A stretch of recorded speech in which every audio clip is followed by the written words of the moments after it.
Адам қайтыс болғанда молда жаназасында сұрайды. Мына адам өзінің өмірінде біреуді ренжітсе, ауыр сөз айтса кешірдіңдер ме деп. Сонда бүкіл жамағат кешірдік деп жауап береді. Молда 3 рет сұрайды, кешірдіңдер ме деп. Біз 3 рет жауап береміз, иә кешірдік деп. Әрине кешіресің, кім кешірмейді о дүниеге кетіп бара жатқан адамды. Тек мынандай сұрақ туады екен адамда. Жарайды, біз кешірдік. Ал мына адам кешірді ме бізді? Марқұм. Ол да өзінің өмірінде талай адамнан ауыр сөз естіген шығар. Талай өкпесі, назы болған шығар, реніші. Соны кешірді ме, жоқ, о дүниеге кетіп бара жатыр ма? Егер де соңғы демі шығар кезде, я Алла, мен бәрін кешірдім, кім мені ренжітсе десе, онда жақсы. Ал егер де өкпесінде, ренішінде, өзінің жүрегіндегі о дүниеге кетіп бара жатса, онда қиын болады ғой. Кім оны ренжітті, соларға қиын болады ғой. Оны айтып тұрған себебім, осыдан 4-5 жыл бұрын бір жігіт былай дейді, өзінің інісін жерледі. Сонда жаназадан кейін. Әрине аты бәрі өзгертілген. 5 қарындасым бар, 4 інім бар дейді. Болды дейді. Мына 3-ші інімді жерледім дейді. Ағайынның көп болғаннан кейін қадірін білмедім. Мен жасым үлкен болғаннан кейін қалай солай оларға сөйледім, олар көтеретін, айтқаннан шықпайтын, күле салатын, мен ауыр сөз айтсам. Мына інім осы қайтыс болған, бүгін жерленген. Осыдан 1 жұма бұрын үйіме келді.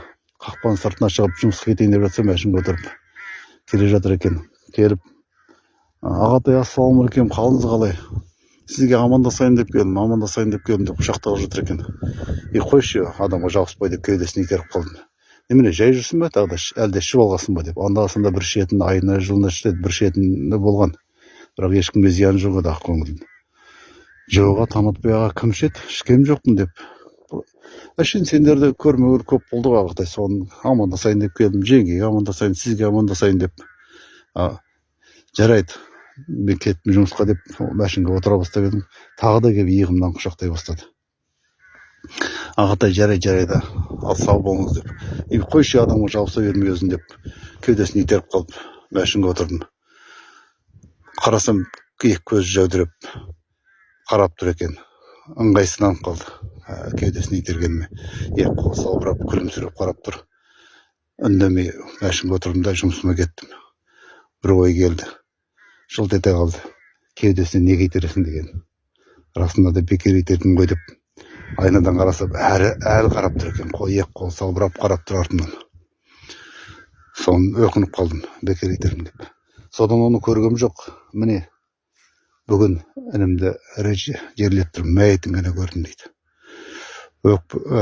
Жүрегіме өкінішім сыймай тұр.